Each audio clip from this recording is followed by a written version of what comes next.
Hello. Today I'd like to read to you from the Children's Book of Virtues, edited by William Bennett. This is the story, The Little Hero of Holland, adapted from Etta Austin Blaisdell and Mary Frances Blaisdell. The story of a brave heart, one willing to hold as long as it takes to get the job done. Holland is a country where much of the land lies below sea level. Only great walls, called dikes, keep the North Sea from rushing in and flooding the land. For centuries, the people of Holland have worked to keep the walls strong so their country will be safe and dry. Even the little children know the dikes must be watched every moment, and that a hole no larger than your finger can be a very dangerous thing. Many years ago, there lived in Holland a boy named Peter. Peter's father was one of the men who tended the gates in the dikes, called sluices. He opened and closed the sluices so ships could pass out of Holland's canals into the great sea. One afternoon in early fall, when Peter was 8 years old, his mother called him from his play. "Come, Peter," she said, "I want you to go across the dike and take these cakes to your friend the blind man. If you go quickly and do not stop to play, you'll be home again before dark." The little boy was glad to go on such an errand and started off with a light heart. He stayed with the poor blind man a little while to tell him about his walk along the dike and about the sun and the flowers and the ships far out at sea. Then he remembered his mother's wish that he should return before dark, and bidding his friend goodbye, he set out for home. As he walked beside the canal, he noticed how rains had swollen the waters, how they beat against the side of the dike, and he thought of his father's gates. "I'm glad they're so strong," he said to himself. "If they gave way, what would become of us? These pretty fields would be covered with water. Father always called them the angry waters. I suppose he thinks they're angry at him for keeping them out so long."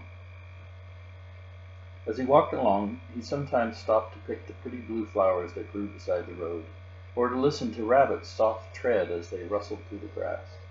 But oftener, he smiled as he thought of his visit to the poor blind man, who had so few pleasures and was always so glad to see him. Suddenly, he noticed that the sun was setting and it was growing dark. "Mother will be watching for me," he thought, and began to run home. Just then, he heard a noise. It was the sound of trickling water. He stopped and looked down. There was a small hole in the dike through which a tiny stream was flowing. Any child in Holland is frightened at the thought of a leak in the dike.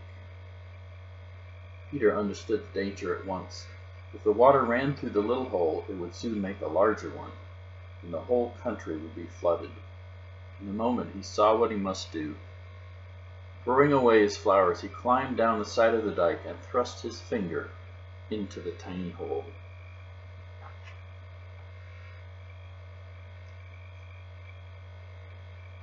The flowing of the water was stopped. "Oh," he said to himself, "the angry waters must stay back now. I can keep them back with my finger.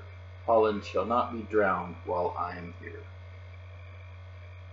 This was all very well at first, but it soon grew dark and cold. The little fellow shouted and screamed. Come here," he called, but no one heard him. No one came to help.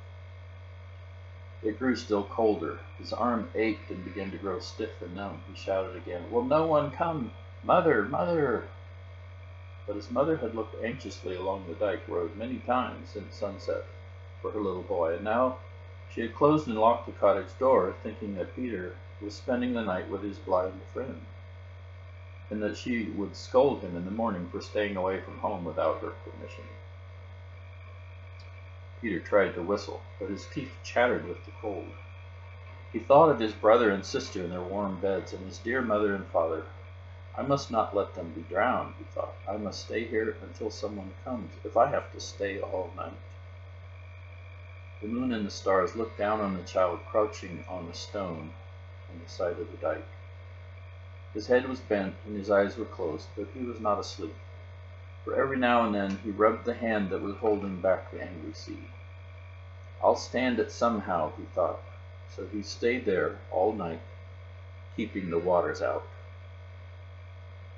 Early the next morning, a man going to work thought he heard a groan as he walked along the top of the dike. Looking over the edge, he saw a child clinging to the side of the great wall. "What's the matter?" he called. "Are you hurt?"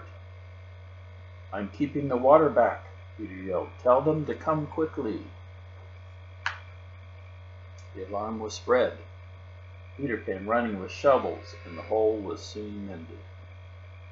They carried Peter home to his parents, and before long, the whole town knew how he had saved their lives that night. To this day, they've never forgotten the brave little hero of Holland.